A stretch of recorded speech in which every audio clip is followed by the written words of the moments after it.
So, what's going on guys, Kids here and welcome back to a brand new video. For today I will show you the best rogue starter and endgame build in Diablo 4. So at the start I will explain how to play this class, then we will look into the best skills, rotations, what gems and gear to use, so you would get the highest damage possible and much more. So Rogue is one of the fastest classes in the game, as he can do insane amount of damage to groups of enemies while moving around the battlefield, which makes him amazing for leveling, farming and endgame dungeons. We will be using the Twisting Blades build, which will combine a melee playstyle with extremely high mobility, so this will maximize our movement speed and the amount of enemies we kill at once. While the rogue is not easy to play at start, it will feel amazing once you complete the build and just get used to it. This build guide is split into two parts. The first part is a Twisting Blades leveling build, so to go from level 1 to 50, and then the second part is the full endgame build, which requires at least level 50.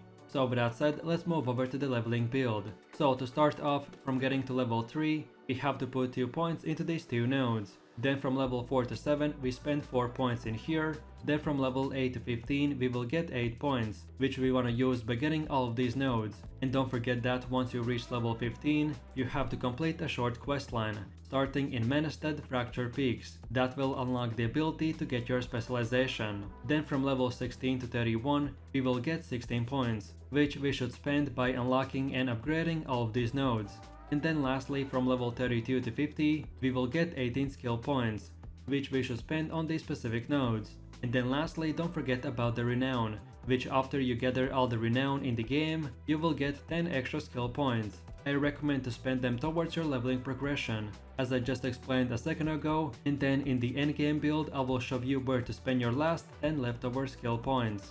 Then as far as progressing goes, leveling up in Diablo 4 is similar to most of the other MMOs. So for the most part, this will mean that you have to constantly replace one rare item with a better one, all the way up to level 50. So as there isn't one best leveling gear, the stats to look out for the one-handed weapons are preferably the daggers, and for them you want to get high DPS, core skill damage, vulnerable damage and damage to close enemies. And then for the ranged weapons, preferably crossbow, you want to get the core skill damage, vulnerable damage and damage to close enemies. Then for your clothes, the armor pieces typically grant us defensive and utility stats, except the gloves which will offer us offensive stats. So for your helmet, try to get the cooldown reduction, armor and life. Then for the armor chest piece, get damage reduction, armor and life.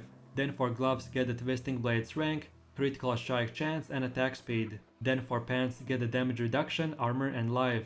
Then for boots, get the movement speed and energy cost reduction. Then for the amulet, get the movement speed, energy cost reduction, damage and cooldown reduction. And then lastly for rings, try to get a critical strike chance and critical strike damage. And of course, don't forget to not upgrade armor and jewelry while leveling. I only recommend to socket armor with the topaz gem, then jewelry with the skulls, and weapons with the emeralds, and then save the rest of your upgrades for your level 50 build. The Twisting Blades rogue build is super fast and fun build, if you want to speedrun to the endgame. For the highest damage rotation, I recommend to attack enemies with the basic attack, then use the evade, then Twisting Blades, and then finally finish them off with the shadow step. So this way we will hit more enemies when we use our Twisting Blades. And then lastly, don't forget to use Poison Trap and Dark Shroud to protect yourself from the enemy attacks, and that's about it.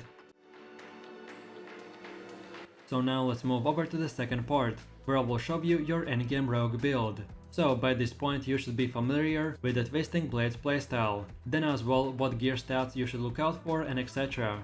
So first of all, for your skills we wanna use the Poison Trap, Dark Shroud, Dash, Shadow Step, Shadow Clone and Twisting Blades. And as for your gear, we already discussed what stats to look out for, but if you're looking for purely for the best of the best, then here it is. So we wanna get the Pure Lined Hood of the Shared Misery, and socket in Damage Reduction gem. Then for the chest piece, get the Steadfast Tunic of Disobedience, and socket in again the same gem. Then for the next one, get the Mangler Steadfast Gloves. Then for your legs, get the Cheat Steadfast Pants, and socket in 2 more damage reduction gems while controlled impaired. Then for the boot, get the Ghostwalker's Superior Boot. Then for the jewelry, get the Blast Trapper's Amulet.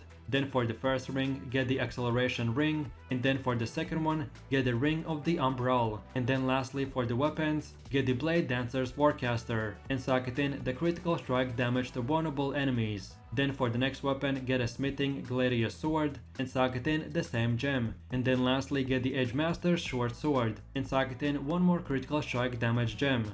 Then moving forwards, and this is how your skill tree should look like. If you just came from the leveling build, then this is very similar. So again, just copy these exact upgrades. And don't forget that by gathering all the renown in the game, you will get 10 extra skill points. And then finally we have the paragon system. At first it might seem overwhelming, but if you're like me who played the previous Diablo games, then this is quite self-explanatory. So starting off, this is how your first 26 points should be spent. Then this is how it should look like at 62 points, and then this is how it should look like at around 92 points. And then lastly, this is our final goal at around 109 points. Another new major feature of Paragon board are the glyphs, which are inserted into sockets, and they will provide massive bonuses that scale with your stats. You can level up your glyphs by successfully completing nightmare dungeons. And here are my top 6 best ones. So we select the exploit, combat, diminish, turf, closer and control. So then in my final summary, the Twisting Blades Rogue is super fun and mobile assassin build that can speedrun through any world tier content. While quite difficult to learn, it is a build that feels very rewarding. For gameplay loop, I recommend to invest into energy recovery as much as possible, so you can spam the Twisting Blades. Then when you're fighting monsters, always before using the blades, first of all attack few times the enemy with the basic attack, and only then start running around the enemies while using the Twisted Blades. Then as well use your evade, dash and shadow step to reposition, while in combat or when moving from zone to zone.